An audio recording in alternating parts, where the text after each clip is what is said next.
សួស្តីនិងសូមជម្រាបសួរពុកម៉ែបងប្អូនអ៊ំពូមីងទាំងអស់គ្នាថ្ងៃនេះនាងខ្ញុំមកប្រកាសចម្លើយចំពោះរុក្ខជាតិនេះដែរថ្ងៃមុននាងខ្ញុំបានដាក់ជាសំណួររួចទៅហើយក៏មានការឆ្លើយផ្សេងគ្នានៅតាមតំបន់ដែលពុកម៉ែបងប្អូនរស់នៅ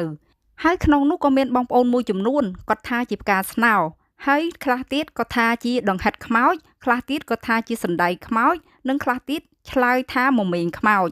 ហើយក៏មានបងប្អូនយើងមួយចំនួនគាត់ឆ្លើយថាដើមចង្ក្រង់ស្វាផងដែរតាមពិតទៅចំពោះរុក្ខជាតិមួយប្រភេទនេះគឺវាមានឈ្មោះថាដើមចង្ក្រង់ស្វា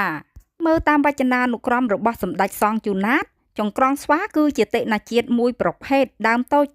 ផ្លែមូលទ្រវែងច្រើនដុះនៅទីដីវាលចម្ការចង្ក្រង់ស្វាមានឈ្មោះជាភាសាបរទេសថា Crotalaria pallida ហើយវាក៏ជាឱសថបុរាណព្យាបាលរោគយ៉ាងពូកែស័ក្តិសិទ្ធិមួយមុខផងដែរ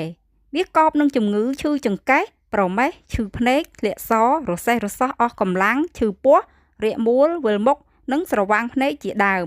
ចំពោះកម្រិតប្រើប្រាស់យើងអាចយកឫសដែលហាលស្ងួតពី10ទៅ30ក្រាមដើម្បីស្ងោរទឹកផឹក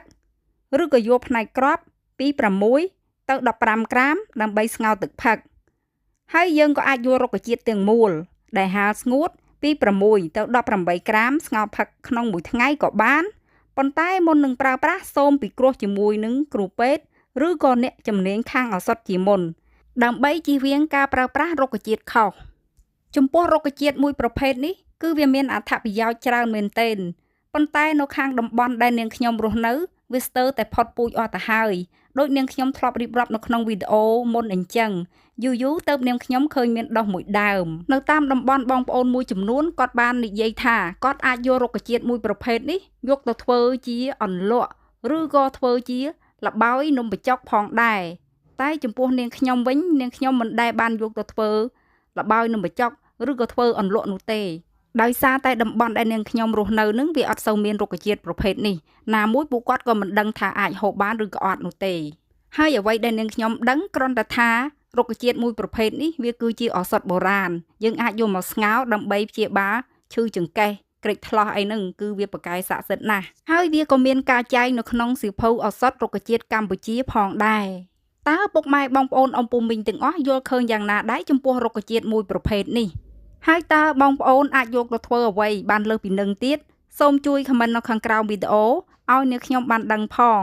ហើយចំពោះវីដេអូមួយនេះដែរគឺនាងខ្ញុំធ្វើឡើងដើម្បីចង់អភិរក្សឈ្មោះរុក្ខជាតិនៅកម្ពុជាទុកឲ្យក្មេងជំនាន់ក្រោយពួកគាត់បានស្គាល់ហើយដើម្បីកុំឲ្យបាត់បង់ឈ្មោះនៅថ្ងៃក្រោយនាងខ្ញុំក៏សង្ឃឹមថាពុកម៉ែបងប្អូនអ៊ំពូមីងទាំងអស់នឹងជួយគាំទ្ររាល់ការធ្វើវីដេអូរុក្ខជាតិបែបធម្មជាតិរបស់នាងខ្ញុំបើសិនបើពុកម៉ែបងប្អូនអ៊ំពូមីងទាំងអស់យល់ថាល្អសូមជួយ follow page ឬក៏ subscribe channel YouTube របស់នាងខ្ញុំម្នាក់មួយផង